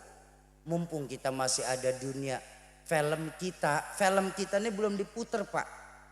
Karena nanti pemutaran film itu di yaumil hisab. Ini perjalanan kita jauh. Dari alam ruh, alam rahim. 9 bulan 10 hari di alam rahim. Pindah lagi ke wilayah negara. Di sini kita sekarang. Berapa lama? Sampai malaikat maut menjemput kita. Betul? Meninggal kita pindah lagi. Kemana kita pindah dari alam dunia? Alam kubur. Berapa lama di alam kubur kita hidup? Sampai datang hari kiamat. Pernah nggak mikirin kapan kiamat datang? Kalau saya meninggal malam ini sama paku langsung dikuburin di belakang, terus besok pagi kiamat, lumayan saya. Udah cuma semalaman saya di dalam. Betul. Tapi kalau kiamatnya masih 1000 tahun Bu, bekal apa yang kita sudah siapkan Pak? Bertemunya 3 buah kegelapan dalam satu tempat. Di situ kita perlu lampu. Pertama, nih kalau nggak percaya. Pertama, kegelapannya mata terpejam. Nggak usah ini nunggu meninggal. Sekarang aja deh, merem. Gelap apa tidak? Kegelapan pertama. Yang kedua, kita Pak dibungkus 3 helai kain kafan. Yang perempuan bahkan 6 helai kain kafan. Makin gelap lagi, betul? Dan yang ketiga, ditimbun kita di dalam tanah. Disitulah kita perlu lampu. Lampu kita, amal dan sedekah kita. Bu, ibu bantu untuk kemajuan desa nih, nitip di masjid 1 juta rupiah. Bagus. Nanti saat ibu meninggal dunia, kuburan ibu pakai lampu neon. Wah, 1 juta terang kuburan kita. 1 juta. Sauki kalau 1 juta enggak ada, 100.000 sih punya lampu templok. Ya kecilan dikit Bang, kecilan. Sauki 20.000 lilin. 2.000 pentol korek. Tapi lumayan, walaupun pentol korek masih bisa ngusut-ngusut dikit. Ya. Ayo, mumpung film kita belum diputar, karena perjalanan amat sangat jauh, siapkan bekal kita sebaik-baiknya. Dan perbekalan sebaik-baiknya adalah takwa kepada Allah Subhanahu. Terakhir sama-sama kita baca suratul Fatihah. Kita tujukan buat orang tua kita, guru-guru kita, keluarga, sahabat dan kerabat kita yang terlebih dahulu mendahulukan kita. Khusus manijtamahahunna bisababihim kulluh. Satul khas Al-Walid Kiai Zainuddin MZ, Umi Haja Siti Khalilah binti Haji Ayub, Mama Haji Ahmad Sobari, wa usulihim wa furu'ihim wa ahli silsilatihim. Semoga lewat keberkahan Fatihah yang kita bacakan, Allah ampuni segala dosa beliau-beliau. Allah lapangkan kubur beliau-beliau dan Allah jadikan kubur beliau-beliau lewat keberkahan ilmu sebagai taman dari taman surga. Yang kedua untuk kita semua, orang tua kita, guru-guru kita, keluarga, sahabat dan kerabat kita yang pada malam hari ini sedang kurang sehat. Semoga lewat keberkahan Fatihah dan keberkahan dari majelis ilmu malam hari ini, Allah angkat segala penyakitnya. Allah sehatkan kembali jasmaninya. Allah kumpulkan lagi di tengah-tengah keluarga tanpa kurang satu apapun. Yang ketiga untuk kita semua yang hadir di majelis ilmu. Majelis maulid, majelis ilmu. Majelis ilmu, majelis yang di dalamnya disebut nama Allah dan baginda Nabi. Itu masuk kategori majelis ilmu. Majelis ilmu diajarkan guru-guru saya di sini. Majelis yustajabu fihi doa. Majelis tempat diangkatnya doa. Semoga lewat keberkahan Fatihah yang kita bacakan, Keberkahan kita duduk di majlis maulid malam hari ini. Keberkahan kita duduk bersama para ahli-ahli ilmu. Dan keberkahan dari yang membawa berkah itu sendiri, baginda Rasulullah SAW. Sebagai penyebab apabila ada di antara kita yang sedang punya hajat, Allah percepat terkabul hajatnya. Allah gampangkan segala urusannya. Allah luaskan rizkinya. Allah mudahkan jalan usahanya. Lewat keberkahan maulid Allah jadikan anak keturunan kita anak keturunan soleh dan soleha. Dan lewat keberkahan dari majelis ilmu Allah jadikan rumah tangga kita sebagai rumah tangga yang sakinah mawaddah warahmah. Yang keempat, ayo sama-sama kita baca suratul kita lewat keberkahan Fatihah. Allah jadikan desa Wilanagara ini sebagai desa yang maju dan bertakwa kepada Allah Subhanahu wa taala. Kita doakan juga Pak Kuwu, semoga Allah berikan keistiqomahan, Allah kuatkan pundaknya dalam menjaga amanah untuk masyarakat desa kita ini. Ala hadhihi niyah wa ala likulli niyatin salihah wa ila hadratin Nabiyil Mustafa. Al-Fatihah. A'udzu billahi minasyaitonir rajim. Bismillahirrahmanirrahim. Alhamdulillahi rabbil alamin arrahmanir rahim maliki yaumiddin. Iyyaka na'budu wa iyyaka nasta'in. Ihdinas siratal mustaqim. Siratal ladzina an'amta 'alaihim ghairil maghdubi 'alaihim. Amin. Nastaghfirullahalazim, nastaghfirullahalazim, nastaghfirullahalazim. Bismillahirrahmanirrahim. Alhamdulillahi rabbil alamin. Hamdan na'imin, hamdan syakirin, hamdan yuwafi ni'amahu wa yukafi'u mazidah. Ya Rabbana lakal hamdu kama yanbaghi li jalali wajhika wa 'azimi sultanik. Subhanaka la nuhsi thana'an 'alaika kama athnayta 'ala nafsik. Allahumma ya daimal fadli 'alal bariyah, ya basital yadaini bil 'atiyah, ya sahibal mawahibis saniyah. Salli ala sayyidina Muhammadin khairal bariyah, waghfir lana ya dzal ula fi hadhihi al 'ashiyah. Allahumma ya muhawwilul hawli wal ahwal, hawwil halana ila ahsanil hal. Ya mujammil wa la tuhammil, ya muyassir wa la tu'assir. Yassir umurana kulliha wa la tu'assir alaina. Ya Allah ya Rahman ya Rahim ya Tawwab ya dzal jalali wal ikram. Rabbi ighfir lana wa li walidina warhamhum kama rabbawna shighara, wa li jami'il muslimina wal muslimat wal mu'minina wal mu'minat al ahya'i minhum wal amwat innaka sami'ud du'a. Allahumma ighfir li ummati sayyidina Muhammad. Allahumma arham ummata sayyidina Muhammad. Allahumma ansur ummata sayyidina Muhammad. Allahumma jebur ummata sayyidina Muhammad. Allahumma barik li ummati sayyidina Muhammad. Allahumma aslih quluba ummata sayyidina Muhammad. Rabbana hab lana min azwajina wa dhurriyyatina qurrata a'yun waj'alna lil muttaqina imama. Rabbana atina min ladunka rahmatan wa hayyi' lana min amrina rasyada. Rabbana zalamna anfusana wa illam taghfir lana wa tarhamna lanakunanna minal khasirin. Rabbana atina fid dunya hasanatan wa fil akhirati hasanatan wa qina adzabannar wa qina adzabannar wa qina adzabannar. Wa sallallahu ala sayyidina Muhammadin wa ala alihi wa sahbihi wa sallam. Subhana rabbika rabbil izzati amma yasifun wa salamun alal mursalin walhamdulillahi rabbil alamin. Bapak Ibu, kesimpulan kita malam hari ini untuk kita bawa pulang dalam rangka maulid baginda Nabi dan hud di desa Wilanatika. Ayo kembalikan lagi nilai-nilai keimanan kita kepada Allah. Kenapa? Intan paling mahal, mutiara paling berharga adalah iman. Jaga baik-baik iman kita, wariskan kepada anak keturunan kita. Islam memang bukan agama warisan, tapi iman wajib diwariskan. Tanamkan kepada anak-anak kita. Nah, zaman boleh berganti, tapi keyakinan jangan sampai mati. Masa silahkan berubah neng, tapi akidah jangan sampai goyah. Kenapa? Untuk iman kita hidup. Dengan iman saat ini kita orang tua berjuang, dan dalam iman nanti semua kita berharap bisa kembali ke hadirat Allah Subhanahu wa taala. Kalau ada kalimat-kalimat saya yang salah, itu mutlak datangnya dari mulut saya yang bodoh ini. Mohon dibukakan pintu ridho dan maaf yang sebesar-besarnya. Terima kasih kepada Bapak Kades Desa Wilanagara yang sudah percaya mengundang kami untuk mengisi kebahagiaan di HUT ke-543 desa tercinta ini. Jumpa lagi di lain kesempatan insya Allah. Mohon maaf apabila ada kesalahan ucapan maupun tingkah laku. Usikum wa nafsi bidzaqwallah. Assalamualaikum warahmatullahi wabarakatuh.